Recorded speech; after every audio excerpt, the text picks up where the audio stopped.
Kami ng reaksyon kasi sabi ni Congressman Arice, mukhang may maghahain ng impeachment complaint laban sa presidente.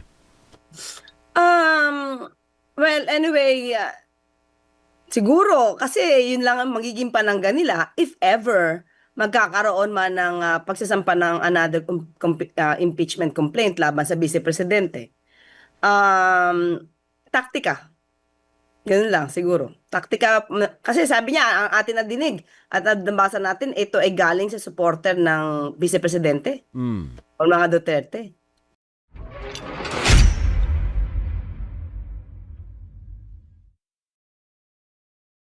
So, taktika to. Inalok daw siya.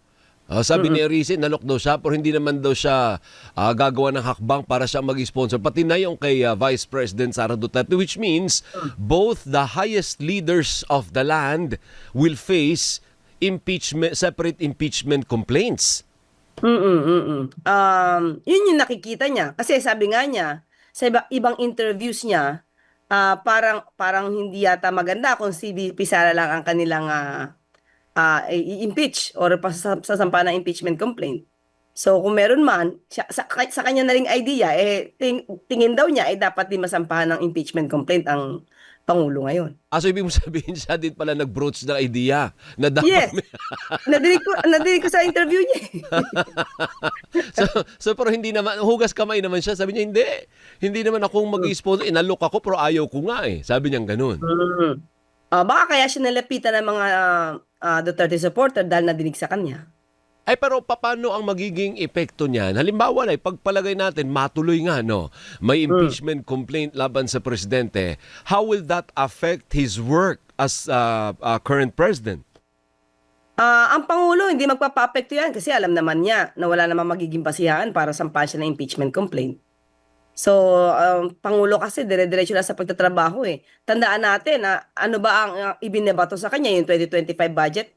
January pa lang, hindi ba umaalma na siya sa nangyari doon sa kanyang budget? Ang sabi nga niya ay na parang hindi na yung budget na kanilang pinropose at inalagaan niya ang pondo na ito. Dahil meron nga, okay, sabihin natin ito, hindi ba sabi ni Senator Lacson ay meron ding allocables itong si Senator Amy? Tandaan mo? Ngayon, ito lang, recent. Kasasabi lang niya na may allocables din daw si Senator Amy for the 2025 budget.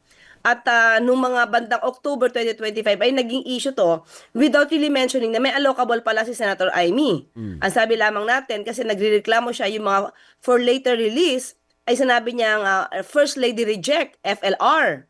So sabi natin doon pa lang sa press briefing, bakit meron ba siyang insertion? Dahil siya ay nagpaparelease ng budget. Pero hindi ito na-release. Dahil ang sabi nga ng Pangulo, kapag hindi ito nasuportahan ng mga tamang dokumento, yung mga pondo na for later release ay hindi naman i-release. Iyan ang utos ng Pangulo dahil dapat sinusunod yung conditional implementation. So yung pondo natin for the 2025 ay pinangalagaan ng Pangulo. Yeah. And is the President confident na meron pa siyang overwhelming support sa Kamara? Remember, dyan palagi nag-emanate yung any impeachment. Pag may alingas nga sa Kamara nagsisimula bago umabot ng Senado, Yusek. Sa nakikita natin, kasi ang Pangulo naman ay hindi naman talaga tumataliwas ng daan, ng landas. Talaga kung may kinakailangan talagang paimbestigahan, kung may kailangang protection na budget, tingin ko yung ibang mamabatas na matitino naman ay hindi naman na hihindi or mag-o-oppose sa ginagawa ng Pangulo. Hindi ba dapat mas protektahan pa nila ang Pangulo dahil ang Pangulo gusto linisin yung bansa? Pero wala naman pong instruction ng presidente na barilin nyo yan Hindi yan pwedeng umusad yung impeachment complaint laban sa akin kasi traditionally, yung Malacanang has a control traditionally of the House of Representatives when it comes to, alam mo yun, sa politika, suportado palagi ng liderato ng Kamara at ng mga miyembro ang presidente. Sa ngayon, nakikita naman ng Pangulo na suportado pa rin naman siya ng Legislative Department. So, hindi naman siya naaalarma. Hindi ibig sabihin, utusan ba niya yung mga kaalyado niya doon Ay, na, hindi. Wag niyong pausarin yan. Wala tayo nadidinig na gano'n. Ever since, kung anong trabaho lang ng executive, ng legislative, hindi nakikialam yung Pangulo. Ibig mo sabihin, Yusek, kung may magfa-file at may mag-sponsor, so be it. Haharapin ng presidente yon, haharapin ng mga abogado niya at ng mga supporters niya dyan sa Kamara kung meron mang impeachment complaint. Kung yun ang proseso, ever since, ang Pangulo naman ay proseso. Igagalang niya kung ano sinasabi ng konstitusyon, igagalang niya kung anong nararapat na proseso. So, hindi naman para makialam. Kasi trabaho yan ng legislative, ng Kongreso eh. So, baka lalabas yan, diktador siya. Tama. O, puntahan natin yung isang issue ng Independent Commission for Infrastructure. Sabi ni Senator Amy, nakatanggap siya ng impormasyon na bubuwagin na ang komisyon sa February. Totoo ba yon? Wala pa tayo natatanggap na anumang impormasyon patungkol dyan. Hindi ko na alam kung saan ba nanggagaling ang kanyang mga kwento. So, tignan na lang natin. Wala eh. Wala akong masasabi patungkol dyan. Kasi patuloy pa rin nag-iimbestiga. Kahit na si Atty. Hosaka ng ICI, wala naman natatanggap na anumang impormasyon patungkol dyan. Pero in fairness, yung from the very beginning, hindi din naman talaga parang permanent o forever yung ICI eh. Hindi naman ganun ang pagkaka-envision nun unless there's going to be a law that will establish it permanently and strongly for that matter. Yes, tama ka. Kasi kinreate ito as fact-finding committee. Kasi before may ad hoc committee. At ito ay pinamumunuan ng ibang mga regional directors at pati na rin ng mga secretaries ng kanya-kanyang department. Diba? DBM, DepDev, DILG. So, ad hoc committee yun before. Pero di ba may nagpupush? Hindi dapat ad hoc committee lang, kundi independent committee kasi para kung mga meron mga sangkot na mula sa departamento, especially DPWH, maging malaya yung pag-iimbestiga. Kaya nag-establish, nag-create ang Pangulo ng isang fact-finding committee. Ito nga Independent Commission, ICI. Opo. At maski na si Secretary Babe Singson at dating Commissioner Fajardo, sinabi naman nila na kanilang task ay tapos na. Base doon sa mga kanilang nakolekta ng mga dokumento, na-aral naman nila yan, at ngayon ay patuloy pa rin sa pag-iimbestiga at pagre-recommenda ng mga cases sa Ombudsman at saka sa DOJ. Bakit hindi po kasi suportahan ng Malacanang yung paggawa ng batas? Yung para maging batas na talaga siya, enacted by Congress. Di ba meron sa House at sa Senate na version? Sinusuportahan. Priority bill nga ng Pangulo yan eh. Hindi ba? So, kapag priority bill yan, ay dapat i-prioritize nila. So, nasa kanilang kamay na yun kung paano nila ito ayusin nang hindi ura-urada. Dapat ang pagsasagawa ng batas ay talagang pinagdidebatihan. Hindi kasi magiging maayos ang isang batas kung laging ura-urada yung paggawa. So, pagdebatihan na nila kung anong issue, kung magkakaroon ba ng duplication ng trabaho. Kasi baka sa LEDAC, Alvin, sinabi ng Pangulo na ayusin ang batas na to at wag lang sana magkaroon ng parang overlapping ng jurisdictions ng Ombudsman. DOJ at ng Ombudsman. Kasi baka mag-overlap sila eh. And at the same time, pag nag-overlap yan at ma-question ang constitutionality niyan, mas magkakaroon ng problema. Opo. So, ayusin nila. Nasa kanila po yun. Kung priority bill naman din to ng House at ng Senado, mas mapapadali ito sa papamagitan ng kanilang pag-schedule. Now, I was thinking if the President is going to certify it as urgent. Kasi tama yun. Para sa kanya, priority ito. Pero yung may technical process dyan, na kapag sinertify niya as urgent, mas short circuit yung ibang proseso, di ba? Oo, kasi yung mapapabilis yung kanilang mga sesyon, yung kanilang hearing. Pero yun ba yung gusto natin? Kasi kung isa-certify as urgent yan, Alvin, wala pang ngayon, walang gap as of now eh. Wala pang maaari sabihin na hindi minamadali eh. Bakit? Nandiyan pa yung ICI. Nandiyan yung Ombudsman. Nandiyan ang DOJ. Nandiyan yung mga law enforcement agencies na pwedeng magtulong-tulong para magkaroon ng investigasyon. So kahit sabihin natin na wala pang batas patungkol sa Independent Commission, may nagtatrabaho eh. 'Di ba?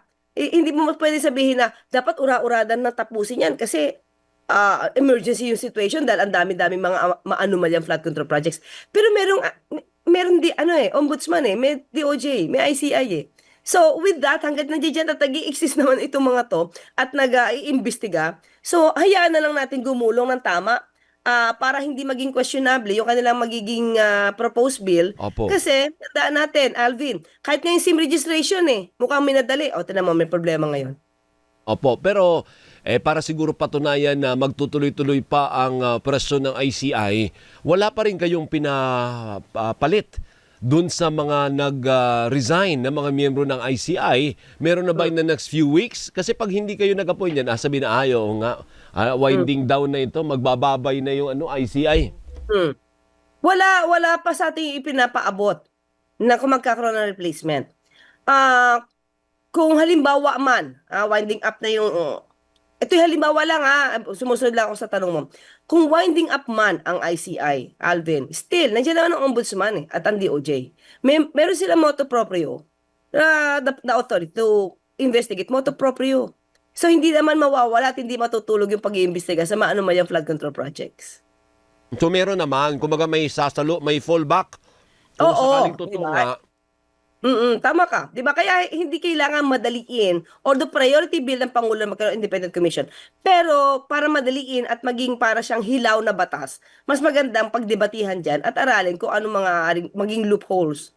Magkaroon ng gray area na mga issues diyan. Good morning ka ba kay sa pinakamagandang USEC sa Malacanang Bigornia? Walang kokontra. Meron nga raw. Ay, no. Oo. Mahina laban. Ma'am Doris, good morning. Good morning, Yusek. Meron lang ako isang tanong. Mukhang babiyahin na naman daw po ang Pangulo. Ay, oo. Para saan po ito at kailangan UAE. po ba sa gitna po ng napakarami ng mga issue na kinakaharap niya? Ito po ay isang working visit at inimbitahan po siya at ng Abu Dhabi, Sheikh Mohammed, teka lang po yung pangalan. Wala sa akin dito. But Hindi ko rin anyway, niya ma-memorize yan. Oh, no. oo. Ito po ay isang magandang magiging daan para magkaroon po ng trade agreement ang UAE at ang Pilipinas. So, pati po yung sa security, magkakaroon din po ng agreement diyan. So maganda po. Pero hayaan ko po sana ang Pangulo na siya ang mag-report in detail if ever pagdating po niya. Kasi ito naman po ay talagang sa ating pong record ay isang araw na buo po siya sa pagtatrabaho doon. Hindi, Okay. siguro yung point ng tanong niya, Yusek, is maligalig yung sitwasyon ngayon despite that aalis pa ang Aalis presidente. Parang kumbaga, sulit ba yung pag-alis niya? Baka pagbalik niya, Oo. kagulo na. At saka baka sabihin ng mga, alam mo na, mga marites, kita mo na, tumatakas na naman siya. Yung ganyan ba, alam mo naman ang tataba ng utak, di ba? Nako. Ang pagpunta po sa UAE, hindi po ito pagtakas. Kasi talagang kailangan po pumunta dito dahil meron pong agreement, dalawang agreement po ang pipirmahan po dito. At inimbita po siya dito para nga po pag-usapan ito. At ito po hindi pang sarili. Hindi para sarili, para i-promote yung sarili niya, kundi po i-promote ang Pilipinas at maging maganda po ang maging sitwasyon ng mga agreement ito para sa mga Pilipino po. Kasi trade agreement din po ang pag-uusapan dito. Uy, Okay. Ma'am, meron na lang ako isang katanungan kasi meron akong nakita. dami mo naman tanong. Nakita ko yung pinakamagandang music Nakita ko sa isang post kagabi, may kasal po ng ganap. Pamangkin niya po ito, hindi ko Anak ni Senator Amy. Anak ni Senator Amy. So lahat po ng mga kamag-anakan ay andon, including yung dating First Lady na si Imelda Marcos, partner, nakapula at magandang-maganda itsura. Pero kapansin-pansin daw po na bakit daw wala po ang tito. Hindi ko napansin. Hindi ako ganyan ba? invited. Hindi ako invited. Ay, hindi Oo. invited. Ito na yung pangalan nabuksan ko na. Apo. Si His Highness Sheikh Mohammed bin Zayed Al Nahyan. Ayan. Yan. Ito po ay patungkol sa Abu Dhabi Sustainability Week. Ayan. Hindi, So, yung kailangan po talagang pumunta ang Pangulo dyan at hindi po to pwedeng hindi atin na ng ating Matagal na Pangulo. po na-oohan yan. Commitment na.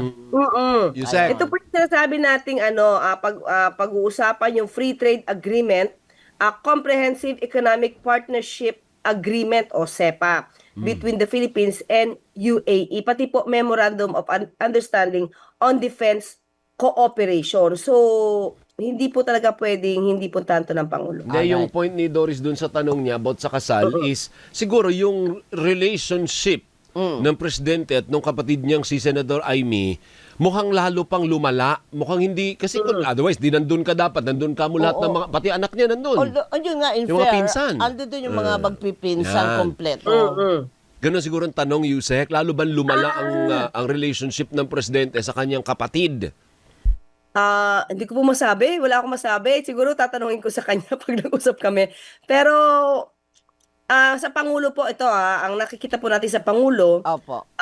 wala po talaga siyang sinasabing anumang negatibo sa kanyang kapatid. Kahit sa tingin ko nasasaktan siya sa mga walang kakwenta-kwenta at walang kabase-basehang istorya ni Senator Amy laban sa Pangulo.